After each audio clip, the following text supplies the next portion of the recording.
Pernah dengar kan ya terkait dengan keterbukaan informasi publik. Nah, ini ada hal-hal menarik yang kadang-kadang kita temuin di lapangan nih teman-teman. Misalnya gini ya, ada orang datang ke kantor, kemudian bertanya, tentunya bertanya kepada petugas ya, yang tamu ini bertanya dan sekaligus dia meminta peraturan terkait lelang misalnya gitu ya. Kemudian reaksi dari petugas itu adalah bukannya memberikan jawaban ataupun memberikan kopian dari peraturan lelang, tapi menyarankan agar permohonan informasinya itu diajukan lewat jalur PPID. Nah, yang jadi masalah, apakah memang harus begitu? Jadi setiap kali ada orang meminta informasi, selalu kemudian diarahkan, silahkan aja Pak, ajukan melalui jalur PPID. Gitu. Sehingga kesannya kan si pemohon informasi tadi nggak akan mendapat informasi pada saat dia datang ke kantor. Padahal bisa jadi informasi itu yang sudah tersedia dan bahkan bisa diberikan gitu kan. Nah, sekarang mungkin kita bisa sedikit bahas terkait dengan jalur pemberian informasi. Yang satu itu jalur surat menyurat biasa atau hubungan layanan kantor kepada stakeholder atau kepada masyarakat. Secara administrasinya itu surat menyurat diatur dalam tata naskah itu di PMK 164 tahun 2021. Sementara jalur pemberian informasi melalui PPID itu diatur di PMK 110 tahun 2022 yang itu kemudian menginduk ke Undang-Undang 14 tahun 2008 tentang keterbukaan informasi publik. Terus apa bedanya?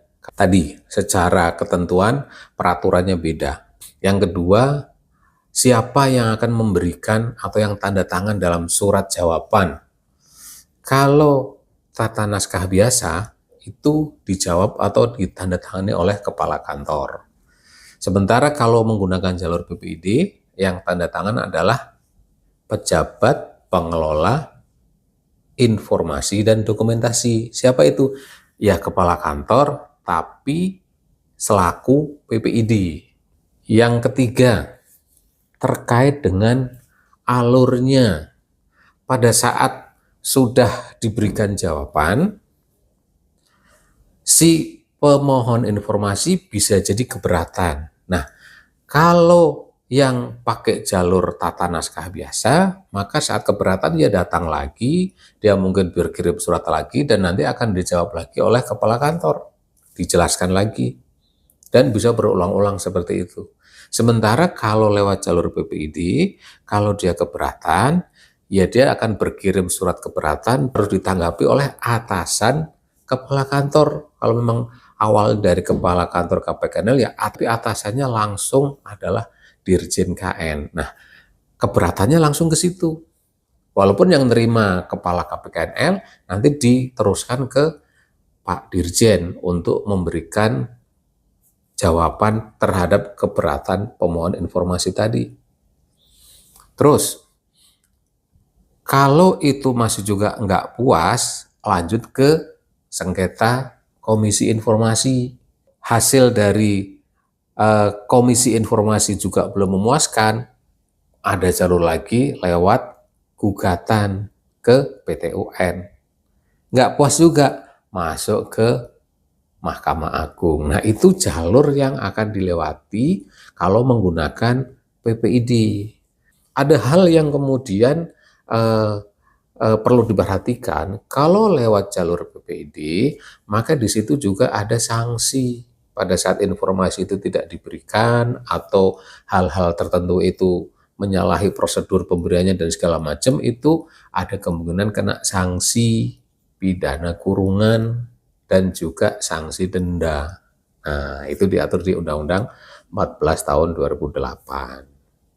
Nah, sekarang yang benar itu gimana supaya permohonan informasi itu tepat dalam melayaninya? kapan harus menggunakan PPID, kapan harus menggunakan tata naskah biasa.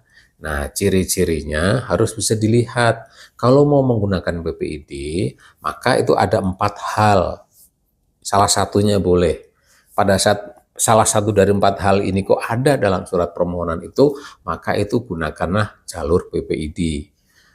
Yang pertama, surat itu ditujukan ke PPID, ya. Yang kedua, dalam surat itu nyebut-nyebut Undang-Undang Nomor 14 Tahun 2008. Yang ketiga, dalam surat itu nyebut-nyebut terkait dengan keterbukaan informasi publik atau informasi publik. Yang keempat, surat tersebut ditembuskan ke Komisi Informasi. Nah, kalau ada 4 hal itu, barulah diproses melalui jalur PPID. Jadi jangan semua permohonan informasi disarankan, diarahkan menggunakan jalur PPID. Misalnya nih, ada permintaan yang mungkin sangat remeh-temeh ya, orang datang ke kantor, kemudian tanya, Pak, kepala seksi HI itu namanya siapa sih Pak? Oh, pakai jalur PPID aja Pak, silakan Pak, isi belangkonya Pak, ini lengkapi data-datanya. Kenapa harus begitu? Pada saat itu termasuk informasi yang boleh dipublikasikan, diberikan, ya langsung berikan aja namanya si A, gitu ya. Tapi pada saat ada orang minta, ternyata yang diminta itu adalah informasi yang tidak boleh diberikan, ya langsung jawab aja, nggak harus kemudian dibelokkan ke PPID. Jawab aja bahwa ini sesuai dengan ketentuan, tidak bisa diberikan, sudah selesai. Jadi nggak panjang jalur administrasinya, kasihan juga pemohon informasinya kalau kemudian permohonannya yang harusnya bisa diselesaikan cepat karena diarahkan ke jalur PPID malah jadinya panjang. Oke, itu teman-teman ya, mudah-mudahan bisa menambah wawasan dan ada hal-hal yang mungkin kurang pas saya sampaikan, mungkin bisa tulis di kolom komen ya. Oke, makasih. Assalamualaikum warahmatullahi wabarakatuh.